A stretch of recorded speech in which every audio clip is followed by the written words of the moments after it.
এ বাবা কি খাচ্ছে এগুলো গো, কেমন দেখতেছি। এরকম কিছু মানুষের কথা শুনে না খুব রাগ হয়। হ্যালো এভরিওয়ান, কেমন আছো তোমরা সবাই? আশা করি তোমরা সবাই খুব ভালো আছো। আমি মামনি মিশ্র তোমাদের সামনে নিয়ে এসেছি নতুন একটা রান্না বান্নার রেসিপি নিয়ে, আর কিছু গল্প তোমাদের সাথে শেয়ার করতে। এই যে যে রান্নাটা করছি না, এটা আমি এই ভিডিওটা করে রেখেছিলাম প্রায় এক সপ্তাহ আগে। ভেবেছিলাম পোস্ট করব না, তাও মানুষের কিছু কিছু কথা আছে না, শুনে এত রাগ হয়, এত রাগ হয়। তাই ভাবলাম সামনে তাদের মুখোমুখি সামনে তো বলতে পারি না, তাই ভাবলাম ভিডিওটা শেয়ারও করি, আর কিছু কিছু কথা সেই কথাগুলো তোমাদের সাথে শেয়ার করি। মানে ভাড়া থাকি তো, ভাড়া থাকলে হয়তো মানে নিজে মাথা নিচু নত করেই থাকতে হয়, সেরকমভাবেই আমরা থাকি। তার জন্য কিছু মুখের উপরে বলা যায় না। আজকে কয়েকটা দিন মানে এক সপ্তাহখানিক আগে তোমাদের দাদাভাইয়ের খুব ঠান্ডা লেগেছিলো, মাঝখানে যখন প্রথম বৃষ্টি হচ্ছিলো না, সেই সময় ঠান্ডা লেগেছিলো। আমারও সেরকম খুব একটা শরীরটা ভালো ছিল না। তো তোমার দাদাভাই দোকান থেকে বেরোনোর সময় বলছে, মামনি শরীরটা একদম ভালো লাগছে না, খুব ঝাল ঝাল খেতে ইচ্ছা করছে, কী রান্না করা যায়। তা আমি বললাম তাহলে এক কাজ করো, তুমি এক উইন্স নিয়ে আসো, কটা অনেক দিন ধরে খাওয়া হয় না, উইন্স আর গিলে মেটে নিয়ে আসো। মাংস এনো না, বেকার মুরগির মাংস ভালোও লাগে না খেতে, এইগুলো যাও ঝাল ঝাল করে রান্না করলে ভালো লাগে। যে কথা তাই সেরম কাজ। তোমাদের দাদাভাই দোকান থেকে যে দোকান থেকে নিয়ে এসছে মাংসটা, তারা না উইন্সগুলো ভালো করে পরিষ্কার করে তারপরেই বিক্রি করে।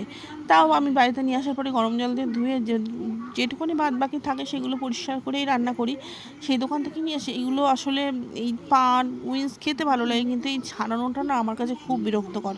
অনেকটা সময় বসে তারপরে ওর একটা গন্ধ থাকে আলাদা, সেই গন্ধটাকে আমি নিতে পারি না কিছু। ওর জন্য তোমাদের দাদাভাই উইন্স টুইন্সগুলো ছাড়ানো পরিষ্কার দোকান থেকেই নিয়ে আসি। আর যে ঠ্যাং পা যদি খেতে ইচ্ছা করে, আমাদের পাশের বাড়িতে একটা বৌদি আছে, সে তখন বেশি করে আনা হয়, সেই বৌদিই ছাড়াই। কিন্তু মাঝে মধ্যে আমিও বসে একটা দুটো ছাড়িয়ে দিই। যাক ওই কথা বাদ দাও, যেটা বলছিলাম। তা রীতিমতো নিয়ে এসছে, আমিও আনার পরে গরম জল দিয়ে ভালো করে ধুয়ে রান্না কষা কষা করে রান্না করে তোমাদের দাদাভাইকে দিয়েছি খেতে। খেতে দিলে আমিও কিছুটা নিয়ে বাড়িতে করে বসেছি। তখন হট করে আমাদের আশেপাশে যে মহান বক্তা ব্যক্তিরা আছেন না, তারা হট করে আমাদের ঘরেতে আসেন। ঘরে আসলে তা বলছে, এই বাবা মামনি কী খাচ্ছ এগুলো? এলাম উইন্স কষা কষা করে রান্না করেছি, ঝাল ঝাল করে, ভালো লাগছে না মুখে ওর জন্য। তা বলছি, মা কেমন লাগছে দেখতে, কী করে খাচ্ছ গো? এমনভাবে কথাগুলো বলছে মনে হচ্ছে আমি খাচ্ছি আর বমি হচ্ছে ওনাদের পাচ্ছে।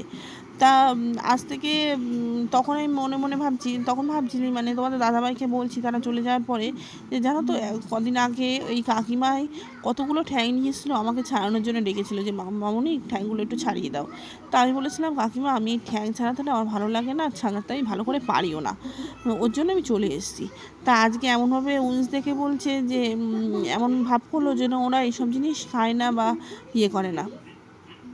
এমনকি যখন ঠ্যাং ছাড়াতে আমাকে ডেকেছিল, তখন বলেছিল কাউকে বলো না যে আমরা ঠ্যাং নিয়ে এসে রান্না করছি, মানে আশেপাশের লোকরা জানাবে না যে ওনারা মুরগির পা ঠ্যাং এসব খায়। ঠিক আছে, তা আশেপাশের লোকজন জানা না জানার ব্যাপারটা আমি বুঝি না।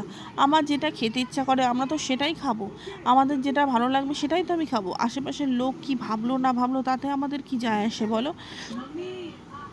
কিন্তু মানুষের এমন এমন কথা, এমন এমন মানে কী আর বলবো, কি এমন এমন কথা শুনলে না সত্যিই খুবই রাগ হয়, খুবই রাগ হয়। তখন উনি চলে যাওয়ার পরে তোমাদের দাদাভাইকে বলছিলাম যে দেখেছো তো কেমন করলো, কিছু বলতে পারি না তো, ওর জন্য যা ইচ্ছা তাই বলে যায়। যাই হোক, তোমাদের সাথে এই কথাটা বলতে বলতে আমার রান্না বান্না হয়ে গেল, এবং তোমাদের দাদাভাইকে খেতেও দিয়ে দিয়েছি, আমরাও খেতে নিয়ে খেতে বসে গেছি। ওকে বাই বাই, পরে আবার দেখা হবে নতুন